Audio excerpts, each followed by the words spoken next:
नमस्कार दोस्तों, मैं सौरभ गोस्वामी। जैसे कि आप सभी को पता है कि ललितपुर एसपी का ट्रांसफर हो चुका है और नए ललितपुर एसपी प्रमोद कुमार जी ने पदभार संभाल लिया है और पदभार संभालने के बाद उनकी कोरोना रिपोर्ट पॉजिटिव आई थी। पॉजिटिव रिपोर्ट के बाद जब जांच दूसरी बार हुई तो रिपोर्ट निगेटिव आई और अब वो ललितपुर ऑफिस जो कहा जाएगा पुलिस ऑफिस है, एसपी ऑफिस, उसका मुआयना किया, ललितपुर कोतवाली का भी मुआयना किया और एक उन्होंने परिवर्तन किया है। एसओजी प्रभारी को हटाकर नए एसओजी प्रभारी को बनाया गया है। दोस्तों, हम बात करना चाहेंगे ललितपुर की कानून व्यवस्था की। दोस्तों, आप देख रहे होंगे किस तरीके से ललितपुर में क्या क्राइम बढ़ा है। कई ऐसे केसेस हैं जो अभी तक खुले तक नहीं है, जिसमें अहम भूमिका एसओजी की हो सकती थी। दोस्तों, दूसरी बात करेंगे, कई लंबे समय से जो है कि जो एसओ हैं जो बहुत जमे हुए हैं अपने अपने स्थानों पे, और उसमें से कई एसओ ऐसे हैं जिनकी कार्य प्रणाली पूरी तरीके से शून्य है। उनके क्षेत्र में घटनाएं तो घटती है लेकिन उनका अनावरण नहीं हो पाता है, उनका खुलासा नहीं हो पाता है और उसको लेके कहीं ना कहीं ललितपुर पुलिस बैकफुट पर नजर आती है। मीडिया द्वारा लगातार कमियों को इंगित करके दिखाया भी जा रहा है, छापा भी जा रहा है, लेकिन कार्रवाई करे कौन, खुलासा करे कौन? जिसको काम करना है वो काम ही नहीं करेगा तो कैसे काम होगा?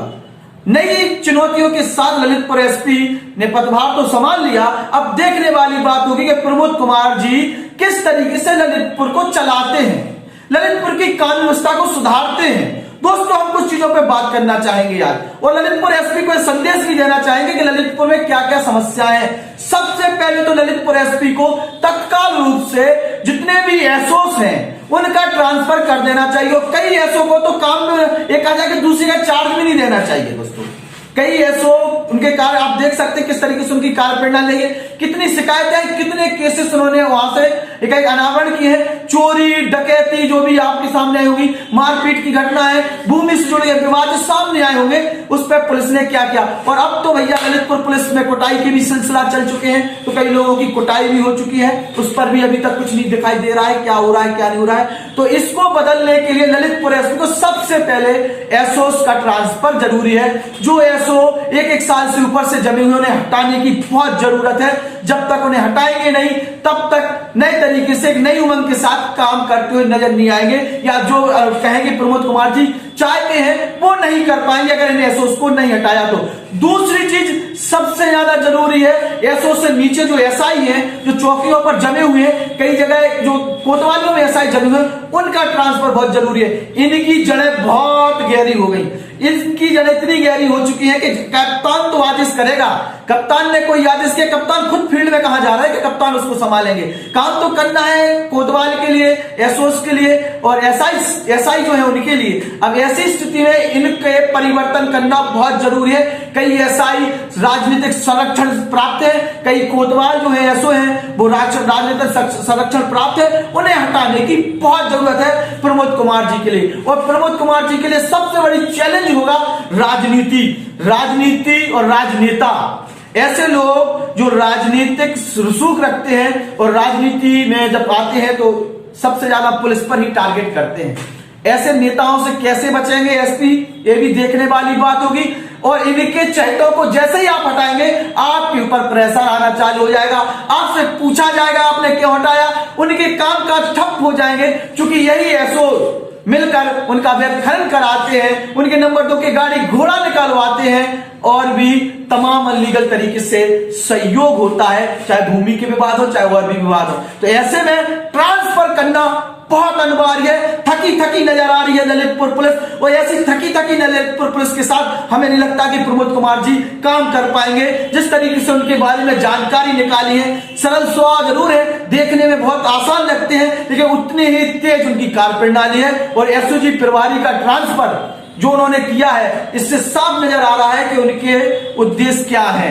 तो हम ये चाहते हैं कि प्रमोद कुमार जी ललितपुर को एक बेहतरीन पुलिसिंग का मुआयना करके दिखाएं और अच्छी पुलिसिंग देखने को मिले, हम ये चाहते हैं। दूसरी चीज, कई सीओ का ट्रांसफर करने की आवश्यकता है। ऐसे सीओ जो काफी समय से एक स्थान पे हैं, उनका ट्रांसफर करने की बहुत आवश्यकता है। अगर उनका ट्रांसफर नहीं करेंगे तब तक उस क्षेत्र की बहुत सी अनियमितताएं निछुप रहेंगी। खासतौर से हरिजन एक्ट को लेकर हम जरूर कहना चाहेंगे, प्रायोजित ढंग से हरिजन एक्ट लगाए जा रहे हैं। दोस्तों, कुछ दिनों से हरिजन एक्टों की बाढ़ सी आ गई। ललितपुर में खास तौर से हर्जन एक्ट लिखे जा रहे हैं और उसके बाद वो हर्जन एक्ट ये कहीं कहीं पूरी तरीके से उसमें कमियां भी दिखती हैं और खारिज भी होते हैं, एफआईआर भी लगती है, लेकिन इस पर ध्यान देने की जरूरत है। सीओ के ट्रांसफर करने की बहुत आवश्यकता है।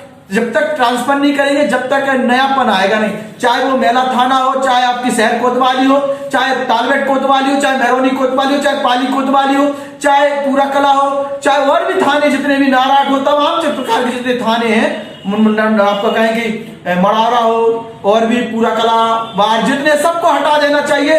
इस जब तक इन्हें हटाएंगे नहीं जब तक कार्य प्रणाली सुधरेगी नहीं। तो बहुत जरूरी है ट्रांसफर प्रक्रिया और साथ ही साथ वहां पर जमे एसआईओ के लिए हटाने की जरूरत है। और जो वर्तमान में एसओस है इनमें से 50% एसओस को चार्ज देने की आवश्यकता नहीं है, फील्ड में इन्हें जरूरत नहीं है। जो अच्छे योग और युवा बैठे हुए हैं उन्हें कम से कम चार्ज देना चाहिए।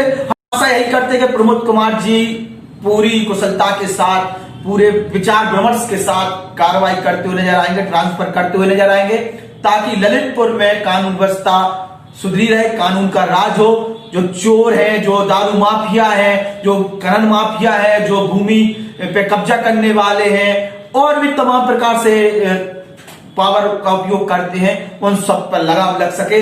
आशा करते हैं दोस्तों, और देखने को भी मिलेगा। हम इस प्रकार से प्रमोद कुमार जी से आशा भी करते हैं और ललितपुर की जनता भी आशा कर रही है। चूंकि बहुत अनियमितताएं सामने आ चुकी हैं, कुछ दिनों से पुलिस पूरी तरीके से थकी नजर आ रही, एसओस उस तरीके से काम करते हुए नजर नहीं आ रहे हैं, इसलिए क्राइम कंट्रोल करने के लिए बहुत आवश्यकता है। और दोस्तों एक चीज और, प्रमोद कुमार जी अगर चाहें तो सबसे पहले रोक लगाएं मोबाइल पर। अधिकांश पुलिसकर्मी ड्यूटी के दौरान मोबाइल का उपयोग करते हुए नजर आते हैं, चौराहों पर ड्यूटी कर रहे हैं, चेकिंग पॉइंट पर ड्यूटी कर रहे हैं, रात में ड्यूटी कर रहे हैं, तो मोबाइल चलाते हुए नजर आते हैं। आप चौकस कहां हैं? अगर आप मोबाइल चला रहे हैं, ऑफिसों में जाओ तो वहां पर मोबाइल, गाड़ियों में बैठे तो मोबाइल, तो आप मोबाइल में डूबे हुए, आप चौकस कहां है, ड्यूटी कहां कर रहे हैं, इस पर भी रोक लगनी चाहिए। और पुलिस को यातायात नियमों का पालन भी कराना जिम्मेदारी है प्रमोद कुमार जी की। अब देखने वाली बात होगी किस किन पॉइंटों पर काम करते हुए नजर आते हैं। जय हिंद, जय भारत, सेफ रहे, सुरक्षित रहे, यातायात नियमों का पालन करें।